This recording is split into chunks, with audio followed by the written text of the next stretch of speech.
Hello! Alright, this week I'm only going to do 2 shows. It's a lot easier considering all the stuff that happened on the 2 shows that I'm talking about. I will say that Puffin was excellent, and Wonderland is still Wonderland. It's still very cool. I'm going to talk just about Once Upon a Time in The Walking Dead because, wow, this is some awesome stuff in here.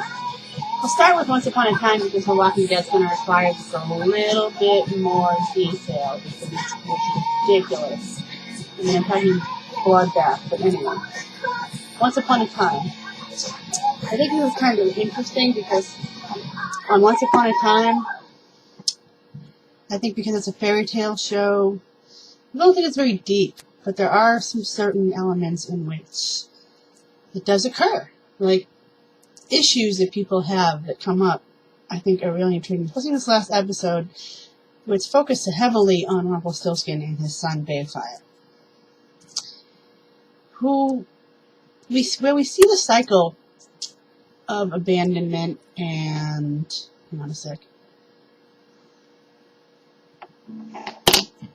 And we see how it occurs in families, and it keeps going. Because when it happens to say, like, Rumpel's father abandoned him. So, in a way, he abandons his own son. And in this strange kind of way, Neil does the same thing to his own children, even though he wasn't aware that he had a son.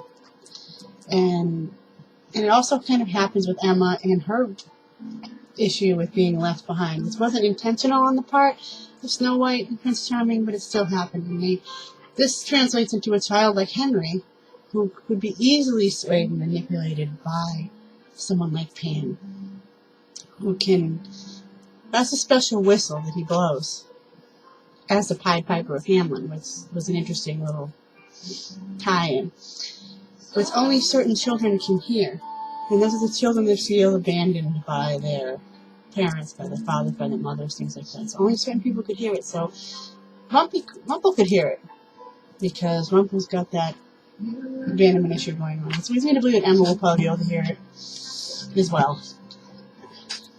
Henry didn't hear it right away, but he's starting to come around to it, and that's the scary part.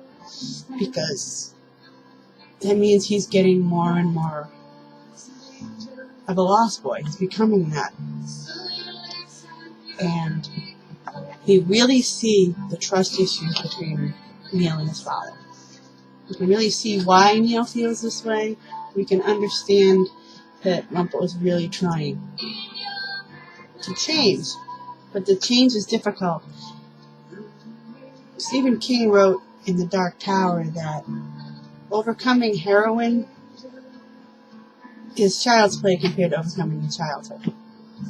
The things that happen to you affect you over the course of your life, and they change, and they make it hard for you to overcome these things. And I've seen this with dysfunctional families where things that had happened like 20 years ago, 30 years ago, in this case hundreds of years ago, affect our relationships to this day. We have trouble trusting those people who, when they really do try to change, we have trouble forgiving them and trusting them. Forgiveness is important, I think. I think it's important to try. But I think that when you've been manipulated as often as you have, the seed of doubt can be easily transmitted into you. And it wasn't to Neil in this episode in which he really didn't trust his father to hold up his end of the bargain. He didn't trust his father to not want to kill Henry to save himself. Rumpel's gone further than that. A lot of that has to do with just Belle believing in him. And he conjures her as sort of his conscience, which I think is very cool because she's always been that to him. I love Rumpelstiltskin and Belle. Those are one of my favorite couples on TV. I think that I love Emily DeRaven. Ever since she was on Lost, she exudes this goodness and this light that sort of keeps Rumpel on the right side, tries to keep him on the right side of things. It's another reason I can't forgive Captain Hook just yet, because of the things he tried to do with Belle. And he better stay the hell away from Emma. I don't care about this Captain Swan stuff or whatever, how hot you think he is. I don't want him with Emma. I want Emma and Neil back together. I like Neil, and I want Emma and Neil back together, and it's just that simple. But I like the fact that even a show about fairy tales can be very deep when it comes to things like that. It can deal with the cycle that keeps going and going and going, and until it's finally broken, until it's finally proven, until we can finally forgive the people that hurt us by getting over our own past. Because I'm a big believer in letting things lie. I'm a big believer in moving on and forgiving people, because that's important to me. But they have to earn it. As far as I'm concerned, people like Hook and Regina and them, they haven't earned it yet. So, that's how it works. Anyways, it's very good. It's setting up for some good stuff coming up. Some great confrontations, some great stuff. And like I said, for a fairy tale show, it's getting rather deep, and it's getting rather personal into these people, and you're seeing a lot more of them. And that's pretty cool. It's kind of like Lost in that way. I'm sorry for those people who don't want it to be Lost, but it is kind of like that. So, it's inhabiting the attributes that I liked about Lost. The understanding of how people turn out the way that they do and why they think a certain way. That, to me, is important to understanding the character. Even if you understand the character, even if the other characters don't. That was one of Lost's best attributes, and it's one of the things people tend to forget. Get wrapped up in whether they like the ending or not, and get wrapped up in this or that, and I think that's the thing that people need to really, really remember about that show. Okay, on to Walking Dead. Ridiculous, okay? I'm talking major, cast loss here. This is ridiculous. Well, we left it last week with the kid with the glasses. I can't remember his name, and I apologize for this. It was a brand new character. A red shirt, as I call them. People that are not main cast members. Zombie food. And he got sick and died at the end of the episode. Also, a pig got sick as well, so this is leading to some interesting speculation and things. And died, but this kid got sick and he died in the cell block, in the shower area. So, and that's where we left off the last episode. Here's what the most interesting and creepy ass part of this episode started. It started with some guy. Hang on a second. My mom is on the phone. Hello, welcome back. Sorry, I had an interruption. I got a phone call from my mother and then had to go to work. Whatever, work cares about work. I'm going to get back to where I was before, which was about The Walking Dead. I was basically going to start with something, but I'm going to start differently this time. The Walking Dead starts with one of the creepier sequences it started with in a long time. Alright, so we got some nice creepy outdoor shots of the prison, which is always good, especially because we know that the kid from the last episode is dead in the prison. Now he's a walker. So now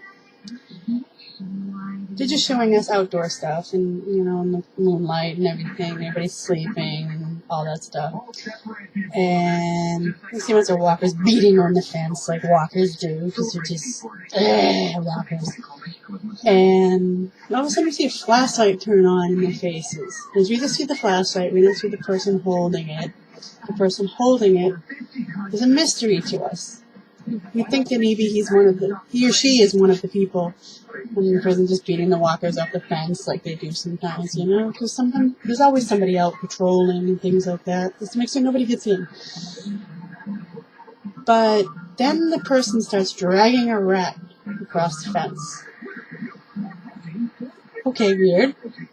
And then they put it through the hole and start feeding the walker with it. Feeding them. That's creepy. And then the flashlight turns off, and we go into the prison. We think, okay, they're only going to show us the kid. Nope, they're just going to show us Tyrese and his girlfriend, whose name I can't recall. Sorry, she's a red shirt. I don't know who she is. They're talking, they're canoodling, and all I'm thinking is, where are Daryl and Carol? That's what I want to see. It's not happening right now, so they, do their thing, and then they go and they walk off to their separate cells, and the girl goes to the shower room where the kid died. And it's a creepy, scary movie sequence in which the girl, she's looking around, she's scared. And I would be too, I don't blame her. I would be sitting there going, what the hell is that noise? I would have a knife in my hand the whole time. I wouldn't go anywhere by myself. And we think, of course, he's going to eat her. He's going to jump out of the thing and just eat her. But, it doesn't happen. It doesn't materialize at that point. But it's still creepy, scary. And then as she leaves the shower room, we see her walker start walking down to the hall. Follow her basically down to the cell block. And you think what's he going to do? He's going to follow her into her cell and start eating her there. No, he doesn't eat the girl. He goes into another poor bastard's cell and starts eating him. And it's gross, but it's Walking Dead, so it happens. Anyway, I'm going to say that a lot, so just get used to it. We cut to the next morning. Rick is out and Carl are out, basically saying goodbye to Michonne. And Rick and Michonne are flirting a little. There's definitely kind of a little something going there too. It's pretty awesome. I like it. And, we get it. They're into each other kind of a little. Got the jungle fever going. And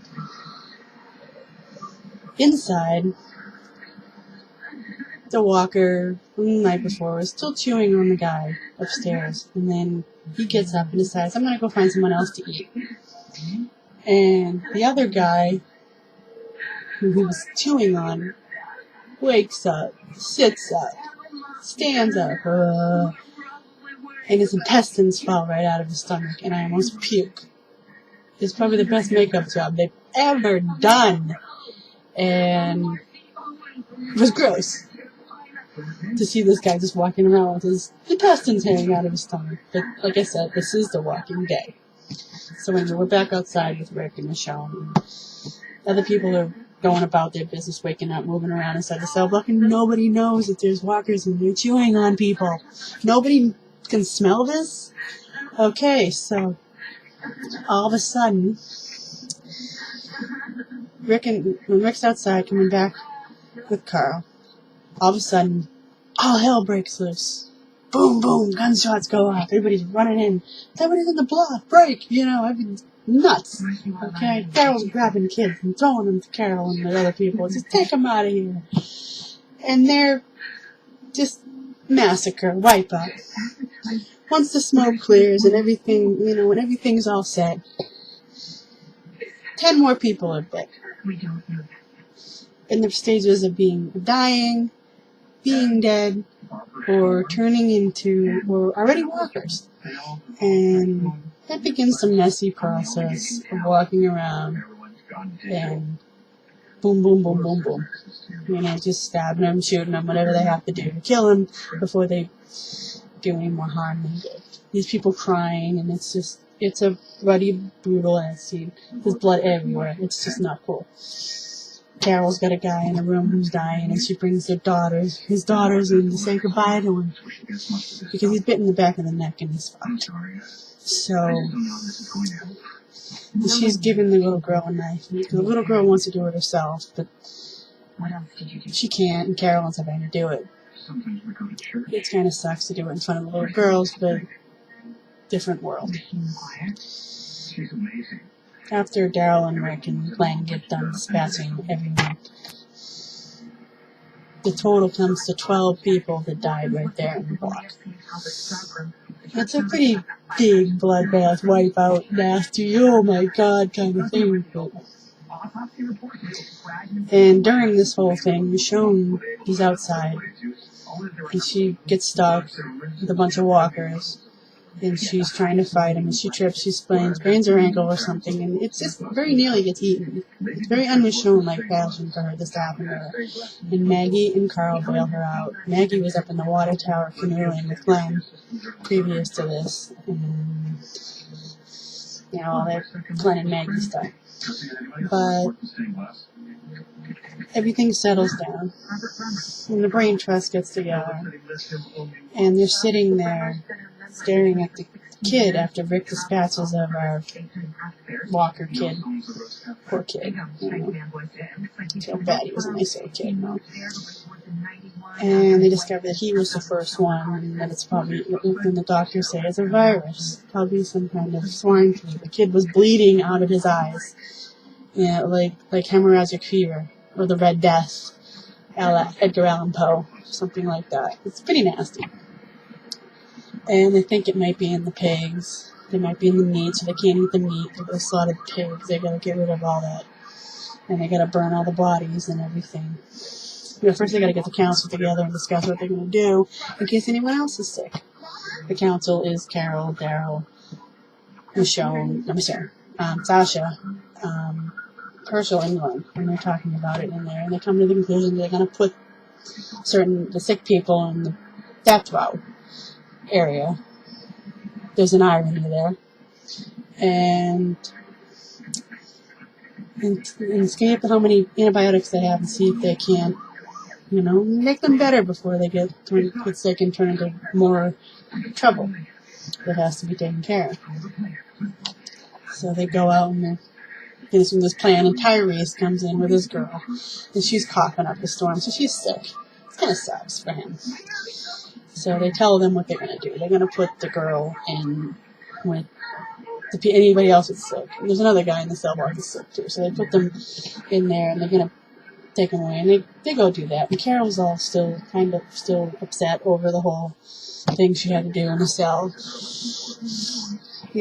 Carol's tougher than she used to be, but it's still, you didn't know in front of kids. It messes you up.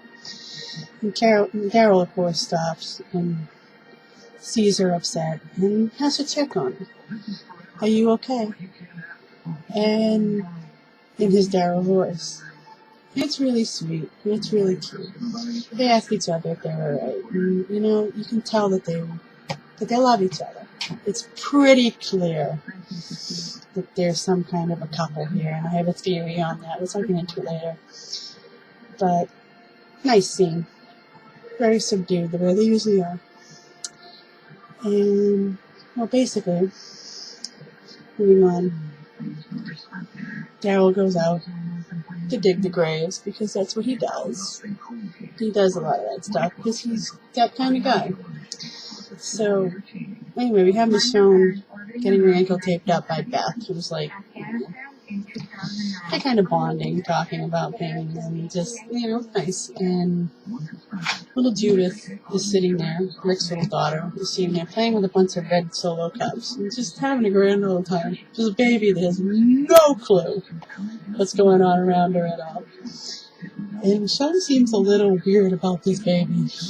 Like, it freaks her out to be around babies for some reason. And when Beth has to go off and do something, Michonne doesn't want to hold the baby, but she gradually gets into it and starts crying as she's holding the baby. And this is kind of interesting to me. I want to know what it is. I think she had a baby. Maybe she lost it. Who knows? But it's kind of an interesting scene.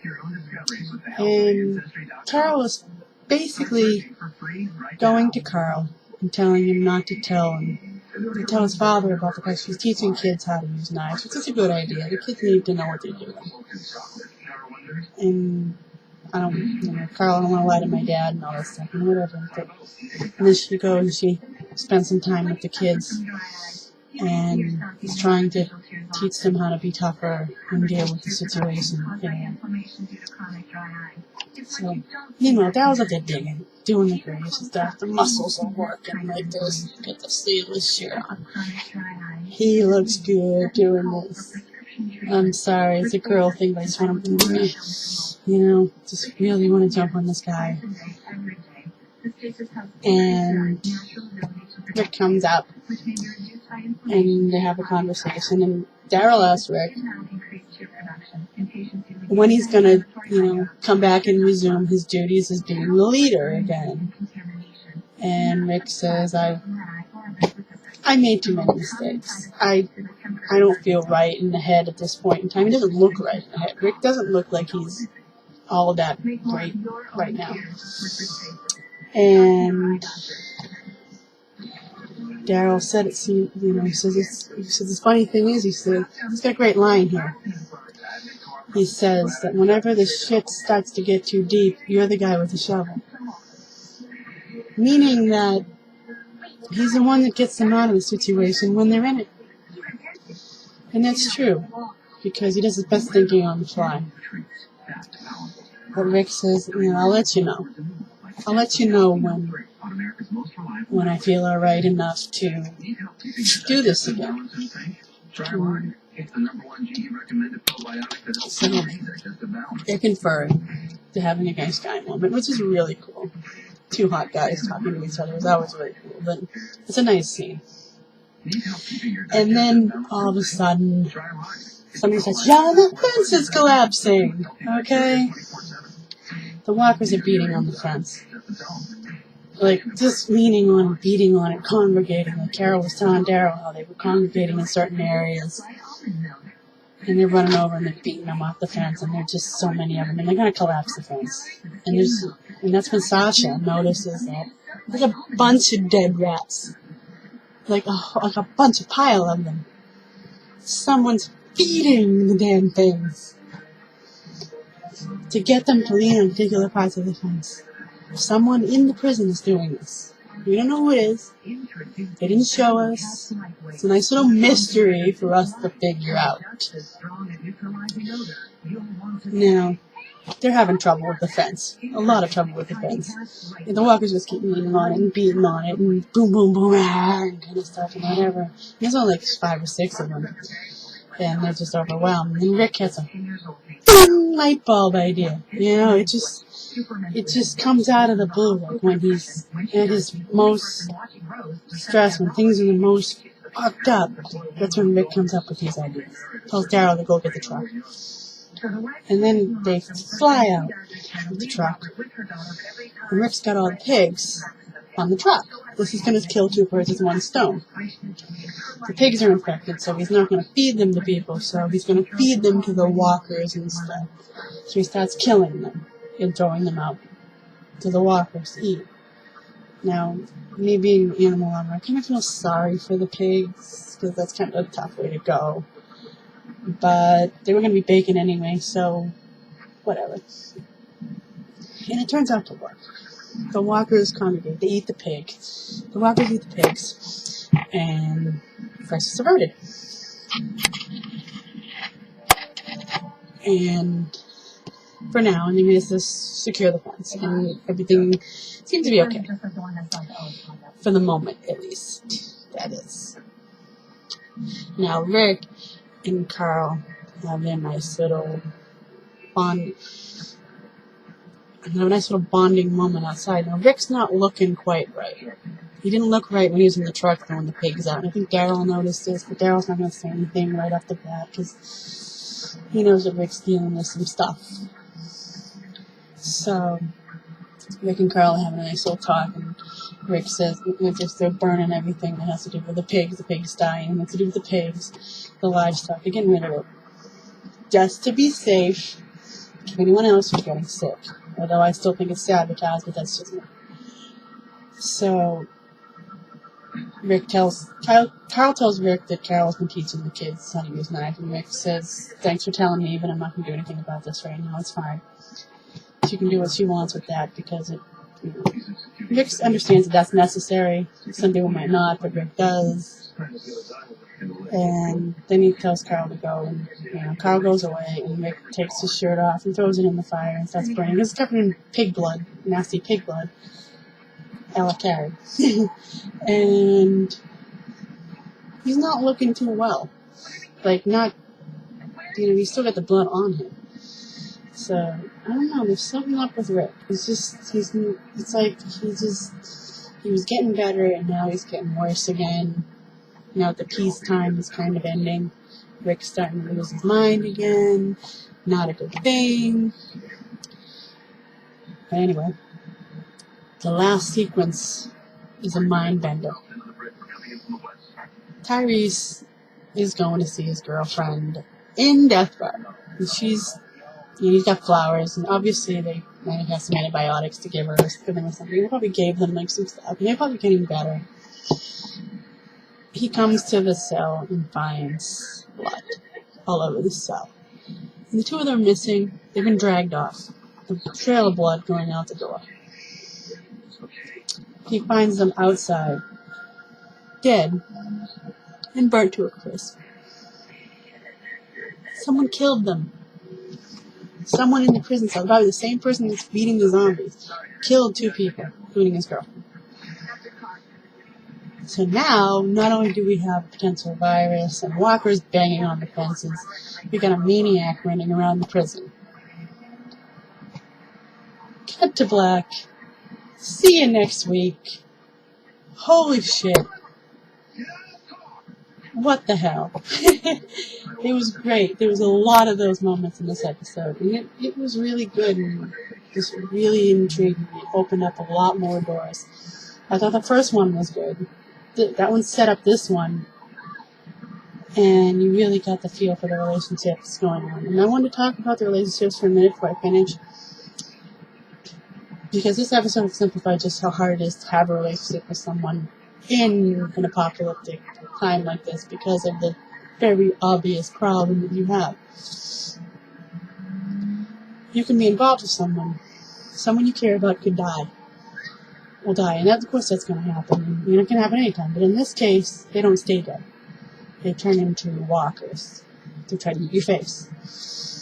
And as Daryl found out with his brother Merle, as Carl had to do with his mother, and as what happened with Sophia, you end up having to kill these people yourself. And it's pretty rough. So you can understand what the perils are of having a relationship and opening up that door and allowing someone else to get close to you. Because it can end badly. So you see the problems facing Glenn and Maggie. And it makes you fear for them, their future. Definitely saw the issue with Tyrese and his girlfriend, which was doomed from the beginning. And I can see in fear for Daryl and Carol, because Daryl and Carol are a couple. I don't care whether they're not showing it on screen that they're emotionally involved and not physically involved. They could be, for all I know, because a lot of shows have done that, where they'll have their prime couples do stuff off camera that you don't know about until later on. Like they did in the X-Files with Mulder and Scully, like they did with Tony and Ziva on NCIS, so I definitely know and I think they could be doing it with these guys, with these two too. And that would be cool, because that's a good way to keep it sort of did they or didn't they kind of thing going on. But they're definitely in love with each other. They definitely love each other. And there's different schools of thought on whether this is a good thing or a bad thing. I'm one of the people, I'm a shipper. I like them. I'd like to see them together, but not too quickly. I'm like Norman Reedus. I want it to be done right. Because Norman says he's open to the idea of it as long as it's done the right way. It's not just some kind of booty call. He wants it to mean something. It's made me feel much more respect for the guy, that more than I already had to begin with. So I think it can be done, and I think it can be done right, because, but then there's a school of thought, the people that don't want it, they go and fall into two different camps. There's ones that don't want it because they don't like Carol, they don't think she's pretty enough, they don't think she thinks she's too old, and I say fuck those people, because she's not. That's a stupid reason, and you're a jerk. But she is a very pretty woman, and she is very deserving of Daryl. Then the other school of thought is the people that just don't want Daryl to be hooked up to anybody. They want him to just be the lone wolf and not be distracted by a relationship or by anyone, by anything like that. And I say, fuck that too, and I'll tell you why. Because why shouldn't he have something to come home to too? Glenn has something. You know, everybody in that place has something to come home to. I think that Daryl and Carol both earn the right to have something with each other. To have a safe place to go. Everybody needs one of those things. And Daryl's no different. He needs someone to be with, someone to care about, someone that's going to just give him some kind of shelter, because God knows he deserves it in his life. And if they are doing that, that's awesome. Good for him. I hope that they are, and I hope that they are happy together in those particular times, because it's not going to last. One of them will die eventually. And it's going to end tragically, because it always does, but at least for the time being, I would like to see something to that effect, to know that those two care about each other a lot. And I like the idea of it, because in the times that these people live in, they deserve to have something that they can hold on to, someone that they can trust and hang on to. Those two need each other in that sense. So I hope that that's the case, and I hope that they do have something together that's really, really good. Even if it's for a short amount of time, just to give them that would be nice. That's my thing, and that's the reason why I think it should happen. Anyway, like I said, this was a great episode. This was, one of those crazy, wild episodes, and there's a lot of stuff happened, and a lot of things, sort of, questions came up, and they're going to be answered, and hopefully soon.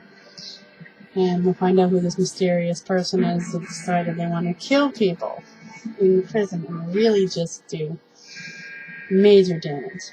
So, that's it for that.